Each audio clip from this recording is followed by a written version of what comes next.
Hey guys, मेरा नाम विनय and ये हमारा मॉक टेस्ट नंबर 5 है। इससे पहले हमारे मॉक टेस्ट 1, 2, 3, 4 आ चुके हैं, आप वो जाके देख लेना। चलिए हम अपनी सीरीज चालू करते हैं। पहला क्वेश्चन मॉक टेस्ट का, इसमें ईडियम्स बहुत सारी चीजें मैंने आप लोगों के लिए कवर करे हैं। चलो ध्यान से देखते हैं। Select the correct meaning of the idiom dash proverb, idiom and phrases बताने। चलिए ठीक है। अ ऑर्नेट्स नेस्ट, क्या मतलब है ऑर्नेट नेस्ट का? इसका मतलब होता है अ डिफिकल्ट और अनप्लेजेंट कंडीशन। जब आप बहुत ज्यादा क्या हो, डिफिकल्ट कंडीशन में हो, मुसीबतों में हो, तो आप यूज करते हो ऑर्नेट्स नेस्ट। यार आई एम इन ऑर्नेट्स नेस्ट मतलब क्या? ऑर्नेट्स नेस्ट का मतलब ये अ डिफिकल्ट, बहुत ज्यादा प्रॉब्लम में हो और अनप्लेजेंट सिचुएशन में हो। ठीक है, खराब कंडीशन में आप हो, तो ये अनप्लेजेंट सिचुएशन आपका आंसर हो गया। नेक्स्ट क्या है? Gift of the gap. Gift of the gap का मतलब होता है वो लोग, देखो जैसे मैं बोलूं यार तुम्हारा ना गिफ्ट ऑफ द गैप बहुत अच्छा है, मतलब तुम्हारे बोलने की जो कला है, आर्ट ऑफ स्पीकिंग जो है वो बहुत अच्छी है। गिफ्ट ऑफ द गैप मतलब the ability to speak easily and confidently. The ability to speak easily and confidently, gift of the gab. Art of speaking बहुत अच्छी है, बोलने की कला बहुत अच्छी है, फ्लुएंसी है आपकी स्पीच में।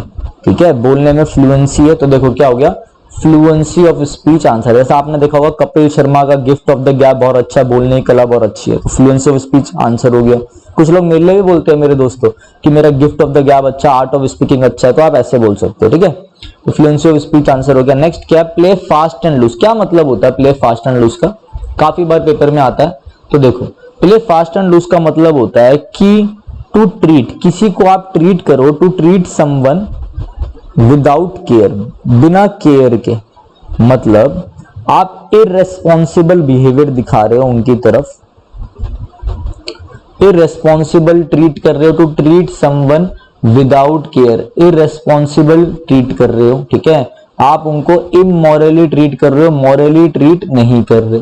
आगे बात समझ में, तो ये चीजें भी ध्यान रखना। तो क्या होगा अब देखते हैं। To treat someone without care, irresponsible दिखा रहे हो, तो देखो आंसर देखते हैं क्या होगा। इग्नोर करना किसी को, नहीं ये नहीं होगा इग्नोर करना। हम कह रहे हैं हम ट्रीट करते हैं किसी को, मगर विदाउट केयर, इररिस्पॉन्सिबल, उनकी तरफ ज्यादा ध्यान नहीं देते। इग्नोर करना मतलब पूरा इग्नोर करना नहीं। डिसीव मतलब होता है धोखा देना, ठीक है नहीं। ऑब्स्टिनेट मतलब क्या होता है? ऑब्स्टिनेट मतलब होता है एडमेंट, मतलब जिद्दी, अड़ियल, स्टबन। तो आंसर क्या हो गया हमारा जब ये नहीं है तो? To be inconsistent. कंसिस्टेंट का मतलब क्या होता है? जिसमें पूरा इंटरेस्ट हो हमारा, पूरी केयर के साथ करे, लगातार कंसिस्टेंसी में। इनकंसिस्टेंट मतलब समझ जाओ आप, ऑप्शन से भी काट सकते थे। ठीक है, नेक्स्ट देखते हैं। नेक्स्ट है give a rap on the knuckles. Give a rap on the knuckles मतलब समझ लो ये आपका मुट्ठी है, आपका रिस्ट है ये। ठीक है, अब आपके नकल्स पे समझो, एग्जांपल देखो, समझ लो आपके जो मुट्ठी है इस पे किसी ने स्केल मारा, जैसे स्कूल में नहीं होता था हाथ करो आगे, हाथ आगे करते रहे, स्केल पड़ता था, तो क्या होती थी? वो पनिशमेंट मिलती थी। तो आपके नकल्स पे कोई रैप कर रहा है तो क्या हो गया? पनिशमेंट मिल रही है, पनिश आंसर हो गया। आसान था भाई, मतलब लिंक करवा रहा हूँ। नेक्स्ट देखते हैं, जहां पे अंडरलाइन हो रखा है वो अंडरलाइन हो रखा है, ये हमारा सेंटेंस इंप्रूवमेंट है। देखते हैं क्या रहा, द बॉस वॉज एंग्री। भाई एंग्री देखते, एंग्री वर्ड देखते, मैंने कई बार बताया, मेरे दिमाग में बस एक ही चीज आती है कि एंग्री अपने साथ एक विद प्रेपोजिशन लेता है और एक लेता है एट। विद कब लेता है? एंग्री विद पर्सन, पर्सन के साथ विद लेता है। एंग्री एट कब लेता है? थिंग के साथ, मतलब angry with a person, angry at thing. जैसे कि बोल रहा है the boss was very angry with person, आ गया ना, तो विद है, बिल्कुल सही है। फॉर गलत है, ऑन गलत है, नो इंप्रूवमेंट है इसका आंसर, क्योंकि angry with person, Ashok person है। अब यहाँ पे होता है angry with your behaviour, angry with Ashok's behaviour, तो विद की जगह एट आता है, क्योंकि बिहेवियर आपका थिंग हो गई, किसी भी चीज आपके बिहेवियर के साथ, ठीक है ना, क्वालिटी के साथ। तो ये चीज ध्यान रखना, किसी भी चीज के साथ, पर्सन की बात हो रही है तो विद, बाकी सब चीजों के साथ एट, तो no improvement is your answer. Next देखते हैं, the success of this project depends on they finishing the work on time. देखो यार ये ऐसे समझ में नहीं आएगा, इसके लिए आपको एक स्लाइड यूज करते हैं। देखो मैंने बोला आई एम स्विमिंग, मतलब क्या हुआ? मैं स्विमिंग कर रहा हूं, मैं स्विमिंग कर रहा हूं। Is am are helping verb और ये V1 प्लस ING मेरी मेन वर्ब हो गई। कौन सा टेंस हो गया? Present continuous. ठीक है, अब मैं आपको बोलूं swimming is a good exercise. अब यहाँ पे स्विमिंग क्या हुआ भाई? यहाँ पे स्विमिंग कोई वर्ब नहीं है, स्विमिंग यहाँ पे V1 प्लस ING दिख तो रहा है, बट इज एम आर तो है नहीं, वो बोलो मेन वर्ब है नहीं। स्विमिंग क्या है? यहाँ पे एक नाउन है, इसी नाउन में जब आईएनजी फॉर्म लग रही हो नाउन में तो उससे हम क्या बोलते हैं, जेरंड बुलाते हैं, जीरंड। यहाँ पे एक नाउन है जो कैसे एक्ट कर रहा है एज अ सब्जेक्ट, ठीक है, कि स्विमिंग एक अच्छी एक्सरसाइज है, इज अ गुड एक्सरसाइज। आगे बस हमने यहाँ पे है मैं स्विमिंग कर रहा हूं, ध्यान रखना जेरंड, जेरंड पार्टिसिपल एक जैसे ही होते हैं दिखने में, और आपका इन्फिनेटिव। ये टॉपिक यार थोड़े कंफ्यूजिंग है, बच्चों को बड़ी दिक्कत आती है, कुछ बच्चों डरते भी है। तो अगर आप बोलोगे कमेंट में, मेरे को 5-6 कमेंट आएंगे, थोड़ा मेजोरिटी में कमेंट दिखेगा तो मैं आप लोगों के लिए एक सेपरेट वीडियो भी बना दूंगा, ठीक है। बट देखो यहाँ पे क्या, आई एम स्विमिंग, मैं स्विमिंग कर रहा हूं, तो ये तो नॉर्मल है आपका प्रेजेंट कॉन्टिन्यूस। यहाँ पे swimming is a good exercise, swimming क्या है, जेरेंड हो गया, क्योंकि कोई इज एम आर वगैरह तो आ नहीं रहा। एक आईएनजी फॉर्म में क्या यूज हो रहा है, V1 plus ING form as a use हो रहा है नाउन, नाउन की कौन सी फॉर्म, जेरेंड फॉर्म में, ठीक है। एक और ध्यान रखना, जब आप इसका हिंदी में मतलब निकालते हो ना जेरेंड का, तो उसके पीछे ना आएगा ना। अब देखो यहाँ पे है मैं स्विमिंग, मैं तैर रहा हूं, रहा हूं, यहाँ पे है तैरना इज अ गुड एक्सरसाइज, तैरना, swimming is good for health, तैरना सेहत के लिए अच्छा है, तैरना ना आ रहा है ना, तो ध्यान रखना जेरेंड में ना आता है, ऐसे ही पकड़ सकते हो। जितना मेरे से हो सकता था मैंने संभाला। अब देखो क्या है जेरेंड का मतलब क्या है वो देखो भाई, जेरेंड कहता है कि मेरे आगे ना कोई पॉजेसिव केस आना चाहिए, या तो आप एपोस्ट्रोफ लगा दो या फिर कोई पॉजेसिव एडजेक्टिव लगाओ, क्योंकि नाउन है, ये नाउन से पहले एडजेक्टिव आता है, तो पोजेशन के लिए पॉजेसिव एडजेक्टिव। जेरेंड क्या कहता है मेरे भाई, जेरेंड देखो यार आराम से समझो, ऐसी कोई दिक्कत नहीं है। जेरेंड कहता है कि मेरे आगे कोई पॉजेसिव केस आना चाहिए, या तो कोई पॉजेसिव केस हो वरना पॉजेसिव एडजेक्टिव हो, या तो एपोस्ट्रोफ लगा दो ऐसे या एडजेक्टिव लगाओ पॉजेसिव एडजेक्टिव। तो इस क्वेश्चन में देखते हैं कैसे आता है। The success of this project depends on they finishing. देखो यहाँ पे हमें चाहिए कोई पॉजेसिव एडजेक्टिव, देम, दे का देम ये होता है ऑब्जेक्टिव केस, दे तो खुद ही नॉमिनेटिव है, नो इंप्रूवमेंट नहीं होगा आंसर। देयर आपका क्या है, देयर आपका होता है पॉजेसिव एडजेक्टिव, देयर क्या है, देयर आपका है पॉजेसिव एडजेक्टिव, ठीक है। तो their finishing is your answer, आपका आंसर क्या हो जाएगा, आपका आंसर हो जाएगा देयर फिनिशिंग। नेक्स्ट क्वेश्चन देखो, नेक्स्ट क्वेश्चन है आपका क्या, नेक्स्ट क्वेश्चन है आपका I offered food to the hermit but he denied it. देखो डिनाइड का मतलब होता है जब आप किसी को थोड़ा तेजी में, थोड़ा एटीट्यूड में, थोड़ा किसी चीज में आप उसे रिफ्यूज कर दो, मना कर दो, ठीक है, आप उसे क्या कर दो, मना कर दो, ठीक है ना। अब आपको क्या है, कोई आपको ऑफर कर रहा हो कोई चीज, कोई आपको क्या कर रहा हो, कोई आपको कोई इनविटेशन दे रहा हो, किसी ऑफर और इनविटेशन को आपको बड़े प्यार से उसे क्या करना है, पोलाइटली रिफ्यूज करना है। ध्यान रखना, ऑफर इनविटेशन को पोलाइटली रिफ्यूज करना हो तो आप क्या यूज करते हो, then you use the term decline, DECLINE।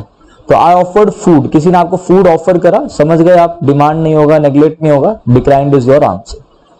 कम समय में अच्छी क्वालिटी का वर्क करेंगे, ठीक है। चलिए नेक्स्ट क्वेश्चन देखते हैं, एक बार रीड करो आप इस क्वेश्चन को,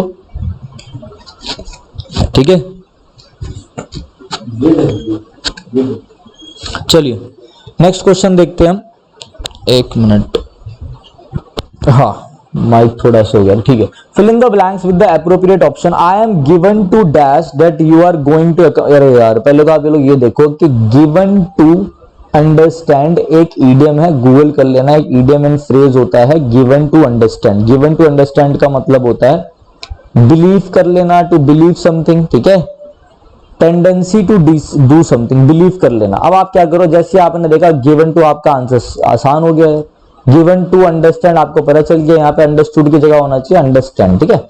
आपको पता चल गया ये आंसर, आपने बोला ये आंसर। आप देखो मतलब देखते हैं, I am given to understand मतलब मुझे ये बिलीव है, मुझे बोला गया है कुछ, उस हिसाब से मेरे को बिलीव है कि आप मेरे को अकम्पनी करोगे, आप मेरे को क्या दोगे, सहयोगी बनोगे, मतलब अकम्पनी करोगे काम करने में, ठीक है। कोई समझ लो ऑफिस वर्क है तो वो उसको अकम्पनी करेगा। एक और वर्ड ध्यान रखना, अकम्प्लाइज, इसी से अकम्पनी से अकम्प्लाइज, ACCOMPLIC। अकम्प्लाइज मतलब होता है जैसे कोई चोरी करता है तो वो चोर है, किसी ने कोई क्राइम करा तो वो चोरी करी ना उसने, जैसे कोई चोर ने क्राइम करा, चोरी करी, अब वो चोर तो चोरी कर रहा है, बट चोरी करने में अगर कोई उस चोर की मदद कर रहा है तो उसे कहते हैं अकम्प्लाइज।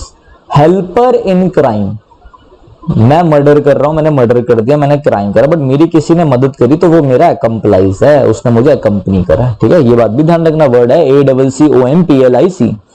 जितना हो सकेगा मैं क्वालिटी वर्क देने की कोशिश करूंगा। हाँ, एक और बात ध्यान रखना, अब हमारा जो कोर्स है वो 649 का हो गया सरस्वती क्लासेस की ऐप में।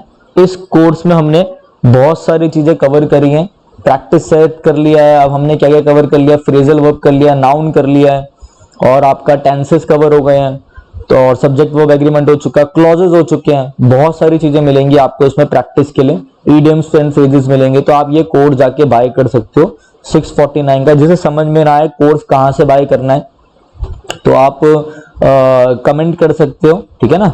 चलिए नेक्स्ट देखते हैं। The officer sorry you are going to have to dash through this sea of documents. अब क्या मतलब है इसका, अब देखते हैं। You are going to have to dash through this sea of documents to एक मिनट देखो, सिंपल है, इसको थोड़ा ध्यान से देखते हैं क्वेश्चन क्या कह रहा है ये। मुझे लग रहा है इसमें थोड़ा सा क्या होगा, मिसप्रिंटिंग सी होगी इसमें। हाँ चलो देखते हैं इस क्वेश्चन को एक बार। यहाँ पे क्या है, यहाँ पे थ्रू नहीं है, ठीक है, मिस प्रिंटिंग एरर है। हाँ थ्रू नहीं है, थ्रू हटा दो, यहाँ पे टू लोकेट द लेटर है। अब देखो कह रहा है you are going to have to dash through this sea of documents, through this sea of documents to locate the letter. पहले मैं आपको बताता हूँ क्या कह रहा है। वो कह रहा है भाई तुम्हें ना बहुत सारे डॉक्यूमेंट्स में से मतलब ढूंढना पड़ेगा, उनको पढ़ना पड़ेगा इस लेटर को ढूंढने के लिए, ठीक है। काफी सारे डॉक्यूमेंट्स होंगे, उनको ढूंढना है हमें लेटर को ढूंढने के लिए, ठीक है ना। डॉक्यूमेंट्स में से गुजरना होगा, उनको पढ़ पढ़ के देखना होगा कौन सा वाला लेटर है कौन सा नहीं है। तो देखो पहले मैं आपको फ्रेजल बता देता हूं। एक होता है go through, go through. Go through का मतलब होता है किसी चीज को एग्जामिन करना केयरफुली। तो भाई एग्जामिन करना केयरफुली, मुझे तो आंसर लग रहा है you are going to have to go through these document, बिल्कुल सही लग रहा है। मगर एक और ध्यान रखना, एक और होता है क्या, वेड थ्रू। ये आपका जो क्वेश्चन है ये डीएसएसबी वाला ही क्वेश्चन है, आ चुका ऑलरेडी एग्जाम में। वेड थ्रू, WADE थ्रू। वेड थ्रू का मतलब होता है क्या, वेड थ्रू का मतलब होता है जब आप किसी डॉक्यूमेंट या किसी चीज को information low by reading a lot of information. और ऑब्वियस सी बात है, इसको इस डॉक्यूमेंट के लिए क्या करना पड़ेगा मेरे भाई, इतने सारे डॉक्यूमेंट में से एक लेटर ढूंढना है तो रीड ही करना पड़ेगा। तो आपका आंसर क्या होगा, wade through. Swim through, delve through कुछ नहीं होता, wade through is your answer, wade through. जिसको नहीं आया समझ में, मेरी वीडियो को दोबारा देखना, बहुत अच्छे समझ में आ जाएगा। कोर्स बाय कर सकते हैं आप सरस्वती क्लासेस जो आपका ऐप है ऐप स्टोर में, वहां पे जाकर, ठीक है। चलिए देखते हैं नेक्स्ट देखते हैं। द ऑफिसर रेसिस्टेड, ये मार्क करा हुआ रेसिस्टेड, इसमें बताना सेंटेंस इंप्रूवमेंट, इस वर्ड की जगह क्या आ सकता है। Resisted the illegal orders for a long time but had to finally. भाई कोई इलीगल पुलिस वाला है, उसको ऊपर से इलीगल ऑर्डर्स आए तो वो उन ऑर्डर्स को क्या कर रहा था, रेजिस्ट कर रहा था, मना कर रहा था, उनके खिलाफ खड़ा था। बट थोड़े टाइम बाद, लॉन्ग टाइम के बाद वो उनके आगे फाइनली क्या हो जाएगा, बट हैड टू फाइनली, झुक जाना। भाई झुक जाना, सकम्ब का मतलब होता है फेल टू रेजिस्ट। हिंदी में इसका मतलब होता है क्या, हार जाना, झुक जाना। To stop fighting against something, succumb, fail to resist. तो भाई झुक गया वो उनके आगे, फिर उसने मान लिया। रिकंसाइल का मतलब क्या होता है, भाईचारा। इंडेमनिटी का मतलब क्या होता है, इंडेमनिटी का मतलब होता है कंपनसेशन, लॉस के लिए जो भरपाई दी जाती है। सकम आपका आंसर हो गया, करेक्ट है। हैड टू फाइनली क्या है, सकम करना, ठीक है ना। रजिस्टर्ड है ना, देखो रजिस्टर्ड में आप बस ध्यान रखो कि दो ऑफिसर रजिस्टर्ड कर रहा है। अब यहाँ पे ब्लैंक है, देखो मैं आपको अच्छे से समझाता हूँ क्या था। ब्लैंक आपका इधर है, ये ब्लैंक है आपका, फाइनली के इधर स्पेस छोड़ रखा ना, ब्लैंक है। तो रजिस्ट कर रहा था बट हैड टू फाइनली, इसका अपोजिट सकम कर दिया। क्लियर मतलब बता चुका हूं। नेक्स्ट देखो, नेक्स्ट है कॉमोडियस। कॉमोडियस का मतलब क्या होता है, कॉमोडियस का मतलब कि बहुत स्पेस है, बहुत ज्यादा स्पेस है, मतलब क्या, स्पेशियस है, SPACIOUS, बहुत ज्यादा स्पेशियस है। इसका अपोजिट बताना, एंटोनियम बताना। तो एंटोनियम क्या होगा इसका, इसका एंटोनियम ये होगा कि स्पिरिचुअल नहीं भाई, कॉमन नहीं, एक्सपेंसिव महंगा नहीं, लिमिटेड है। अगर कोई बोले लिमिटेड स्पेस है मतलब कम स्पेस है, और यहाँ कोई बोले कॉमोडियस मतलब बहुत ज्यादा स्पेस है, समझ रहे हो ना मतलब आप लोग। तो इसका आंसर क्या हो गया, लिमिटेड। नेक्स्ट देखो, एस्ट्यूट का मतलब होता है कोई बहुत ज्यादा इंटेलिजेंट है, ठीक है। एस्ट्यूट बहुत ज्यादा इंटेलिजेंट है, और क्या है, और वो बंदा एबल मतलब कोई ऐसा पर्सन जो चीजों को बहुत जल्दी समझ लेता है, able to understand quickly, able to understand quickly, astute intelligent है, एबल टू अंडरस्टैंड क्विकली, मतलब मैं ऐसे कह सकता हूं ये शार्प विटेड है, मतलब क्या है SHARP sharp, WITTED intelligent, able to understand quickly. तो एस्ट्यूट जो बंदा इतना इंटेलिजेंट है तो ये क्या होगा इसका अपोजिट, बेवकूफ है। बिनाइन का मतलब होता है काइंड, मतलब उदार आदमी, मतलब बेनिवोलेंट। वो कैब तो आपको पूरी मिलेगी यार, कोई दिक्कत नहीं। ऑब्स्टिनेट का मतलब होता अभी बताया था, एडमेंट मतलब जिद्दी, अड़ियल दिमाग का, स्टबन। ठीक है, नेक्स्ट देखते हैं। एमोलियोरेट मतलब होता है किसी चीज को बेहतर करना, टू मेक समथिंग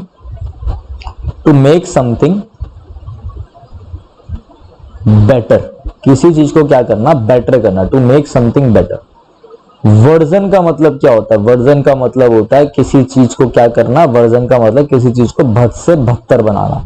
ऐसे एम्यूलेट का मतलब किसी चीज को बेटर बनाना, इसका भद से बदतर बनाना, ये आपका आंसर होगी। क्लियर है बात? नेक्स्ट देखते हैं। कह रहा है change into active passive as appropriate. ठीक है, the tailor will have seen the shirt by tomorrow. By से कंफ्यूज मत होना, ये एक्टिव में है सेंटेंस। ठीक है, अब देखते हैं।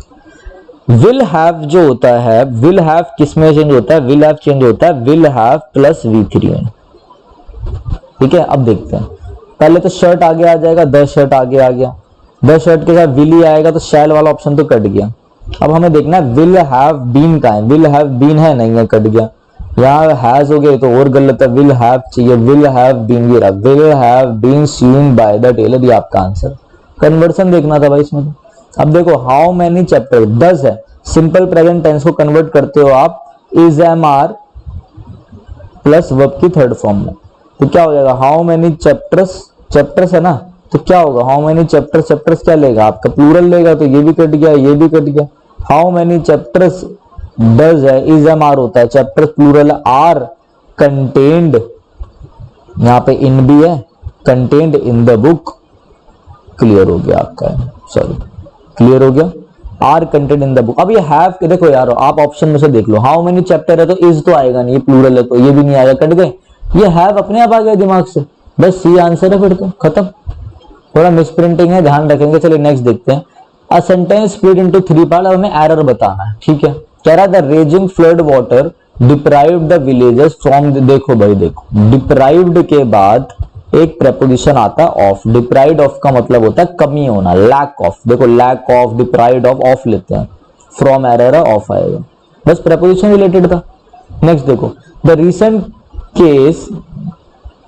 Recent case has proved that.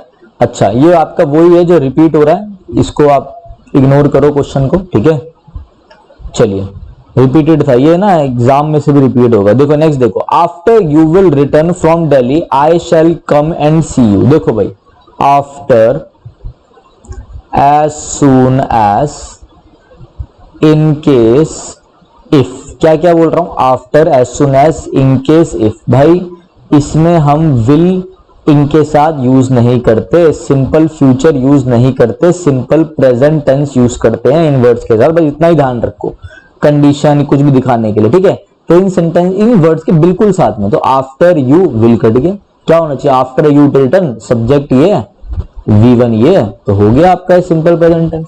तो ये आज हमारे कुछ क्वेश्चंस थे, कम क्वेश्चंस थे मगर बहुत अच्छे थे। आपको क्लियर होना चाहिए, टॉपिक को अच्छे से जाके पढ़ना।